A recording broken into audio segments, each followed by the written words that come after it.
You cannot say this is a suicide case. If we start treating it as one, we will end up being the ones responsible for the destruction of our own society mates. Take a moment to question yourself. Is this not a consequence of the flaws in our own judicial system?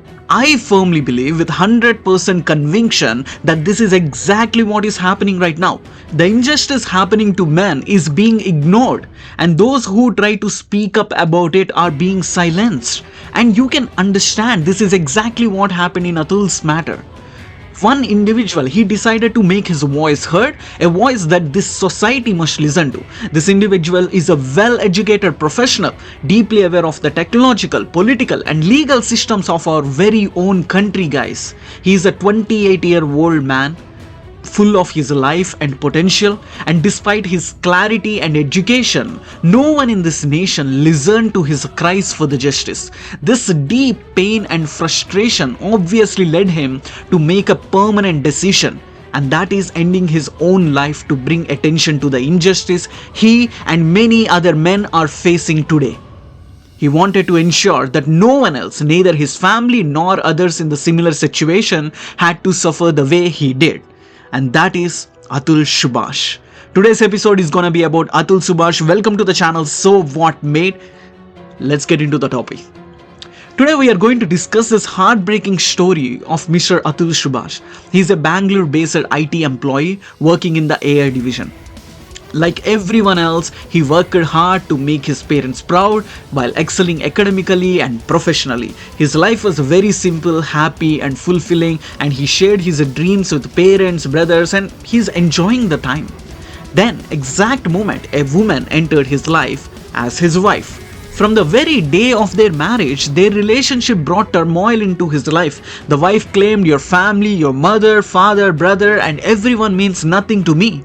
She brought endless arguments and quarrels to their doorstep, systematically destroying Atul's mental peace. She traumatized him emotionally and psychologically to the point where he could no longer endure this pain.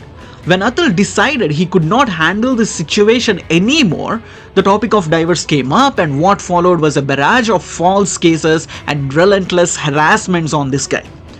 Court hearings became a usual routine for him, with cases stacked against Atul and his family, allegations of unnatural behavior, assault and harassment, some so baseless that even those who filed them forgot why they did so.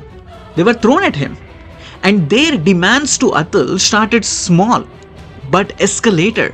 First they said give 1 crore, and then they said give 3 crores.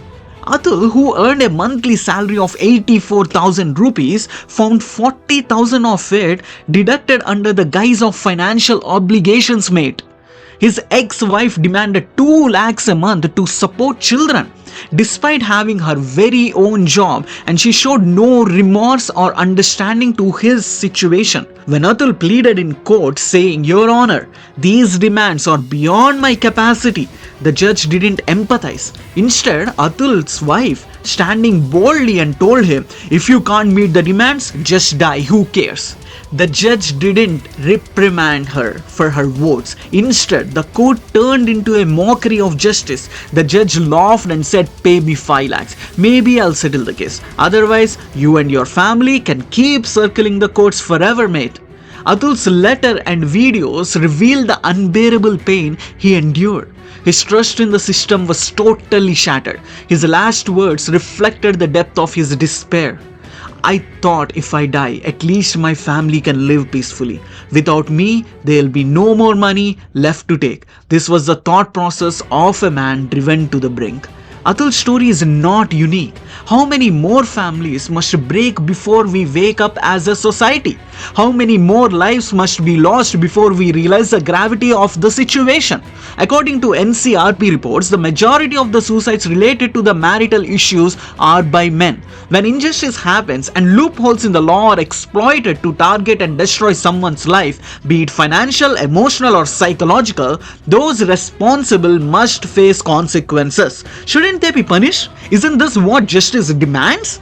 We see this happening openly year after year. Yet what are we doing about it? Are we even asking the right questions? The courts and laws might not be in our hands, of course, but we can demand reforms. If the system guarantees that anyone, regardless of the gender, who files false cases faces strict punishment, won't that reduce such abuse?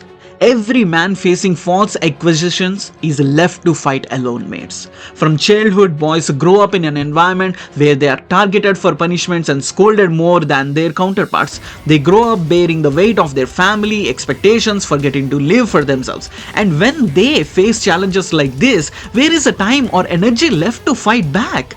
Men and women alike need to learn independence. That's what I'm telling to everyone today. Stop rushing into marriages arranged without understanding the other person deeply. Whether male or female, any red flags in the early stages of a relationship must be addressed, and if you cannot resolve them, step aside respectfully. Do not proceed to marriage with unresolved issues at all. For men especially, avoid arranged marriages where financial status is a primary factor. Keep your earnings and assets private. If someone is interested in you for what you own rather than who you are, they'll only take from you. They'll never give. This isn't just about Atul Subhash, it's about changing a system that fails so many like him. Share this story, mates, discuss it. Let's make sure that the injustice he faced isn't repeated. Each share could help someone reconsider their choice or save a life. So thank you, mates. This concludes our episode 1.